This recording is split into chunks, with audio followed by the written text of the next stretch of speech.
Hey, it's Lynn from Always Moving Mommy. I want to talk a little bit about some staycation ideas.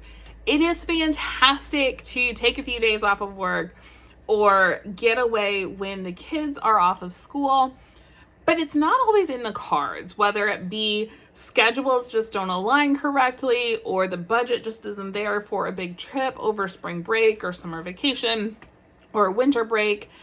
So I just want to talk a little bit about staycations, and you can truly do this regardless of where you live.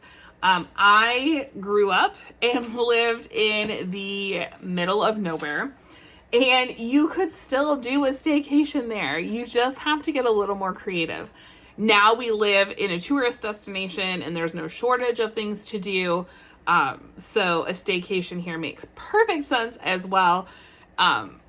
With a little bit of planning. So first off, I want to talk about looking at where you live and what your staycation is going to look like. Are you truly trying to stay home and not leave the house during your staycation? Because that kind of sounds like a dream, honestly. But are you going to need to make sure that you have food and supplies and things like that to not leave your house? Are you going for a theme while you're just staying at home? Is every day going to be something new? You could have a camping day where you make a whole fort in the living room and you make hot dogs and s'mores for dinner.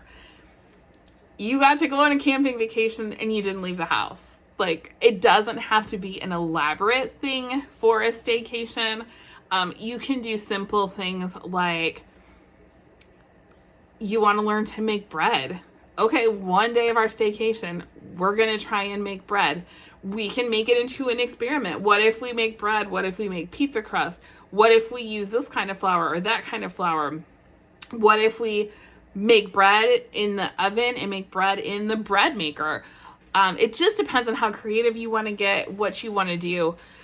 Are your kids like into imaginary play? Do you just want to have a whole day where you watch movies? Maybe you watch all the Star Wars movies or all the Minions movies or whatever you and your family are into.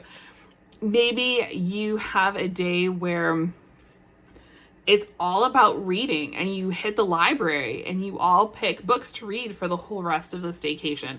And maybe they're themed. Maybe this week you're only going to read books about XYZ. There's a lot of things you can do. So take a look around where you live and think about what you want to do. What's your goal for your staycation? Do you want to go explore your local area? Are there places where you can go and hike or play putt-putt golf or go to the beach or go see a waterfall, go to a petting zoo, take horseback riding lessons? What do you want to do and what's available to you? Take a look at both of those things to kind of start piecing your staycation together. And even if you're not able to take multiple days off of work, maybe you can leave a couple hours early, or maybe there's things you can just do in the evening. You can have a campfire and roast hot dogs and make s'mores after you've gotten home from work. There's maybe you can't do a whole movie day. You could still do a movie night and pick one or two movies to watch. Maybe you make fun snacks, flavored popcorn, make your own pizza or nachos, or go to the dollar store and get the little boxes of candy and special drinks to enjoy during your movie night. Or even if it's as simple as just making Kool-Aid, if that's something that you don't normally do, or let the kids pick their own Kool-Aid flavor to make. There are so many little things regardless of your time and what resources you have available during your staycation. Now, we started talking a little bit about time. Also think about what time you have available. What are you going to dedicate to this? Is your staycation going to be the entire spring break where you have a whole week? Is it going to be a long weekend? Maybe you can take Friday off of work and do Friday, Saturday, Sunday. Maybe it's just after work in the evenings. Any of those things is okay. If you can't take any time off work, that's okay. It is okay. Work with what you have. think about if you're leaving, think about how much time you want to spend in the car. Are you taking, do you want to kind of stay like within an hour of where you live? Do you want to spend, 2 to 3 hours driving there and driving back? What does your staycation look like for you? Think about too the time, if you're truly just staying home, how much time do you have to plan the activities, go to the grocery store or order groceries and get them delivered to you? How much time do you have to be able to invest in planning your staycation and actually putting the staycation into motion and making it happen? Think about that too. Think about your budget as well. Are you wanting to keep it to, $50 a day or less? Look at food, look at your gas if you're traveling. Then start looking at other resources. Are there programs where locals get a discount on a certain day if you visit a museum or something like that? Do you get any perks for having a library card? Some library cards will get you access to like national parks or different rental services where you can rent movies for free, so you don't have to pay for a streaming service or rent a digital download of a movie. Look at the resources that you have in your area and see too if you know anybody who's a member of a museum. Maybe they have extra passes that they can give you, or guest passes where you can go together and get free entry or something like that. So take a look at what's available around you and what those places are offering to locals who live in the city, county, state, things like that. And also, again, take a look at how far you're willing to travel. What does a staycation look like for you? Does that mean something in your immediate area? Does it mean within walking distance if you live in a larger city? Does it mean taking public transportation? Does it mean driving an hour or two to get somewhere? What does that look like for you? And once you kind of have those parameters set up, if you want to go ahead and get your kids or the rest of your family involved, let them know the rules and the guidelines so that they can give you some suggestions, and let them do some of the legwork for these things. If there's a restaurant that does kids eat free one day, let them, look into, I want to go to XYZ restaurant. Okay, go take a look at their social media or their website. Do they offer any specials on any days? Do they offer a kids eat free program? What do they have? Tell me about that restaurant, and make sure that it's something too that